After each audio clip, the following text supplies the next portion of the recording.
அனைவருக்கும் வணக்கம். உங்கள் எல்லாருக்கும் தெரியும், கடந்த வாரம் எங்களுடைய தலைவருடைய சுற்றுப்பயணம் தொடர்பாக எங்களுடைய பொதுச் செயலாளர் வந்து திருச்சியில் முதல் சுற்றுப்பயணம் ஆரம்பிக்க இருந்துச்சு. அதுக்காக எங்களுடைய பொதுச் செயலாளர் அண்ணன் ஆனந்த் அவர்கள் வந்து போன வாரம் திருச்சி கமிஷனரேட்டில் மற்றும் அது பெரம்பலூர் அரியலூர்லாம் சந்தித்து அந்தந்த போலீஸ் ஸ்டேஷன் எஸ்பி கிட்ட கடிதம் கொடுத்துருந்தாங்க. இது வரைக்கும் எங்களுக்கு எந்த அனுமதியும் தரப்படவில்லை.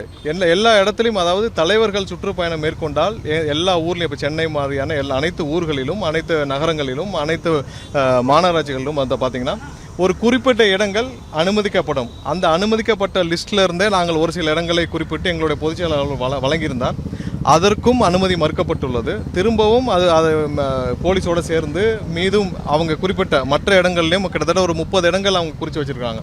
ஸோ அந்த 30 இடங்களிலும் நாங்கள் மறுபடியும் கிட்டத்தட்ட 2 கடிதங்கள் கொடுக்கப்பட்டுச்சு. இன்றைக்கி காலையிலேயும் 3வது கடிதமாக போலீஸாரே அவர்கள் எங்கே இடம் உகந்ததாக இருக்குதோ அந்த இடத்தையே குறிப்பிட்டால் கூட அங்கேயே நாங்கள் எங்களுடைய தலைவரின் பயணத்தை அந்த வழியிலாக மேற்கொள்கிறோம் என்று கடைசியாக இன்று காலை கடிதம் கொடுத்திருக்கிறோம்.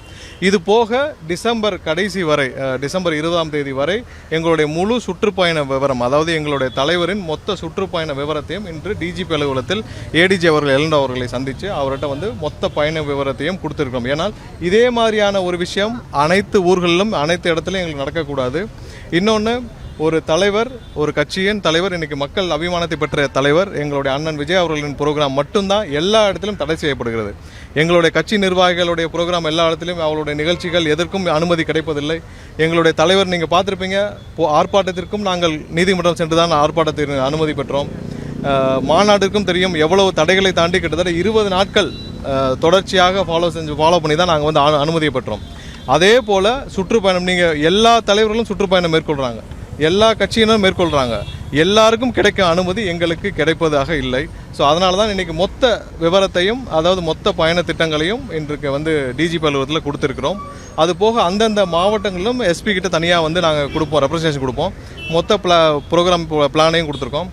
இதற்கப்புறம் கண்டிப்பாக மக்களும் பார்த்து கொண்டிருக்கிறார்கள். அதாவது இன்று கட்சி ஆரம்பித்து மக்களுக்காக ஏதாவது செய்ய வேண்டும் என்று தன்னுடைய அனைத்தையும், தன்னுடைய இன்னைக்கு ஒரு கேரியரின் உச்சத்தை விட்டு வரும் எங்களுடைய தலைவருக்கு இது போன்ற இடைஞ்சல்கள் ஒவ்வொரு நாளும் வந்துட்டு இருக்கு. இதை அனைத்தையும் மீறி மக்களுடைய ஆதரவு, பேராதரவு இருக்கு.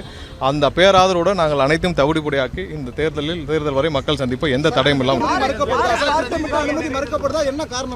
இல்ல, திட்டமிட்டு அனுமதி மறுக்கப்படுகிறது. ஏன்னா பிரதமருக்கு நீங்க பார்த்திருப்பீங்க, கடந்த ஆண்டு தேர்தலின் போது பிரதமருக்கு 7-8 இடத்தில் இது ரோடு ராலி நடத்தினாங்க. அதே போல் மத்திய ஒன்றிய உள்துறை அமைச்சருக்கும் ரோட் ஷோ நடத்தினாங்க.